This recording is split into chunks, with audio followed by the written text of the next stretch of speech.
coming at you with another IKEA hacks finally. Yes. Hello guys, welcome back to my channel. It is Drew here from Lone Fox, and today I have another IKEA hacks video for you. I'm obsessed with IKEA, and you guys really seem to like the IKEA hacks that I do on my channel, and I love making the IKEA hacks. One of my favorite things is just knowing I'm doing one of these videos and going to IKEA and spending like 18 hours there, then putting all the stuff into my car, leaving it in my car for about a week so my car smells like Swedish meatballs and cardboard and IKEA, just the scent of it, you know? It just has a specific smell. And besides the point, I'm doing an IKEA hacks video for you today. I'm going to be taking stuff from IKEA and just turning it into new things. I'm really excited because today's video I actually have some furniture. I have a basketball hoop, which, yes, I know kind of sounds crazy, but you guys are gonna see it. It's actually really chic and really fun. I have a super fun hanging pendant light that looks so pretty and so like Urban Outfitters Anthropologie inspired, which I think is going to be perfect for anyone that loves that kind of like bohemian urban space. And I'm just excited for you guys to see this. And if you have not already, make sure to subscribe to my channel. I post brand new videos every single week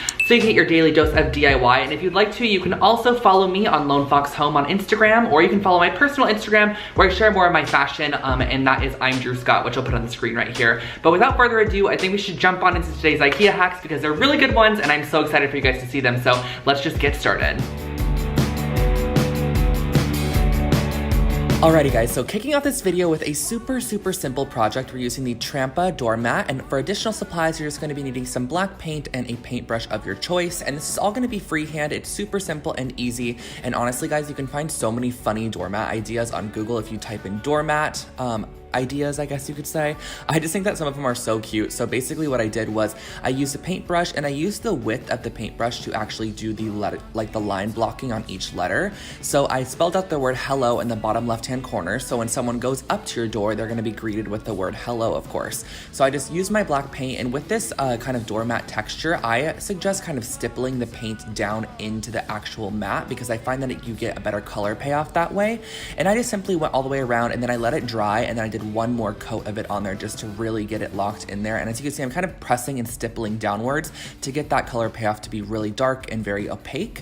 And then I flipped the mat over, and I'm gonna put goodbye on the opposite side. That way when your guest leaves, they're gonna read goodbye in their direction when they leave. So it's kind of like a double meaning doormat, I guess you could say. I think it's really cute and fun. So I did goodbye on this side. Again, I freehanded it, but if you want to, you could get like letter stencils, or you can just print out the word and kind of just trace around it, cut it out, and have a little bit more of a simplistic look. But I just freehanded it, and I think it turned out great.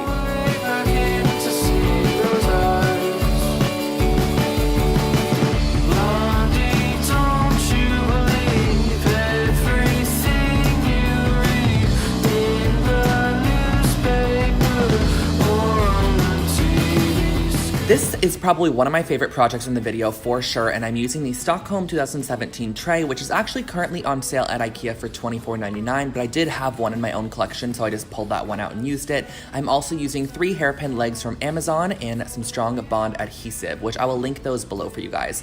And all I started off by doing was flipping over my tray, and I'm going to be gluing down these hairpin legs in a kind of triangular shape. And what I suggest doing is adding glue to the bottom side, because essentially these are supposed to be screwed onto like your item, but the tray is not that thick, so I just decided to glue it down, and then make sure that you add glue into those holes and kind of make sure it overflows over the top, which is kind of gonna act as almost like a reinforcement for that leg to stay on there. But this glue is super strong bond. I actually buy it at Michael's. It's like, I live by this. I use it all the time on my projects. I think it's amazing. But just get it in those holes, glue it down in all 3 sections, and then I suggest just letting it dry overnight. And then once you are completely done, you have a perfect little side table or nightstand, whatever you want to use this for. It could even be a plant stand.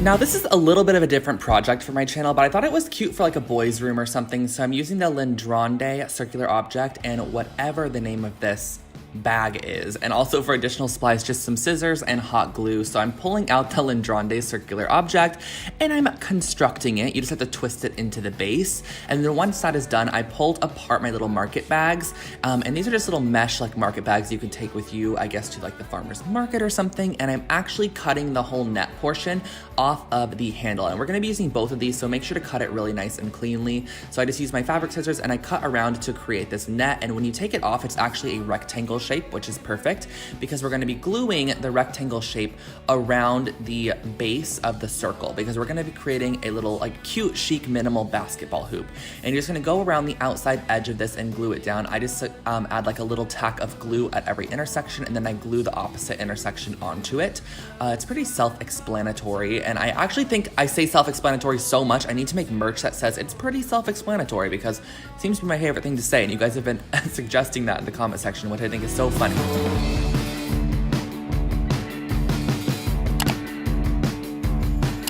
And once it is completely attached, I just glued the start and the finish kind of up towards the base of the basketball hoop. And then what I did was I glued together the net so that it created a circle because at the moment it was kind of had an open back, and you're just gonna glue the pieces together. It's really easy. You're just gonna connect them up and you're going to basically stitch this back together. And then what I did was I cut the little bottom portion off and I cut in between each of the little like squares that it has on the net. That way you have a clean edge. And then lastly, I used the handle portion because the net at the bottom just looked kind of unfinished. So I used the handle portion kind of as a little bit of a sealant, I guess, for the bottom, or just to make it look a little bit cleaner. So I just wrapped that around the bottom portion, cut off the excess, and it just overall gave it a little bit more of a finished look. And then all you have to do is glue on a little string to hang it up, and I suggest gluing this as high as you can, that way it doesn't stick that far off the wall.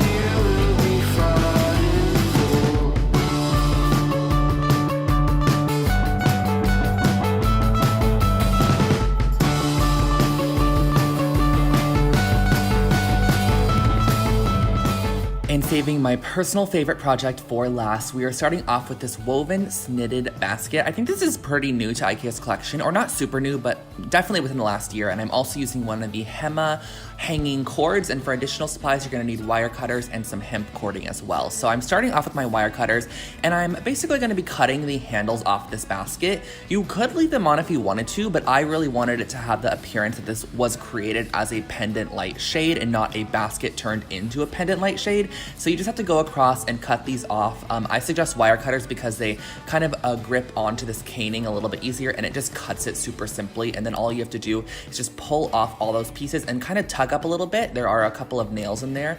Once you pull it off, you have these handles, and I actually kept these handles because I can definitely use these on future projects if I need handles somewhere, and just kind of recreate this sort of caning effect. So I did the same thing on the opposite side by taking off the handles.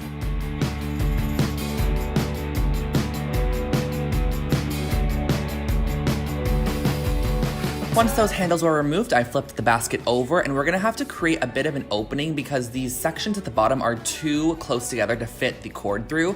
So all I did was I used my wire cutters to just cut in that downward motion directly diagonal across from each other. So I cut out two sections, as you can see here, cut out 1 and 2, and it's super simple to cut these out. You're just creating a little bit of a larger gap.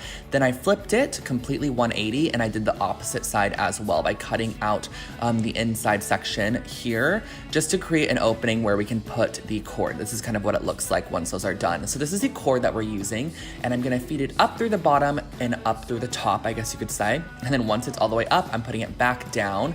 We're wrapping this around the center section so that way we can get the light really centered in there. And I flipped it over in order just to tie it right at the base here. And then I'm actually going to feed the cord back through so that you're able to hang it. So you're gonna feed it back through so that the cord is going through the top portion of the basket, and then the light's gonna be in there, and then the cord is on the top.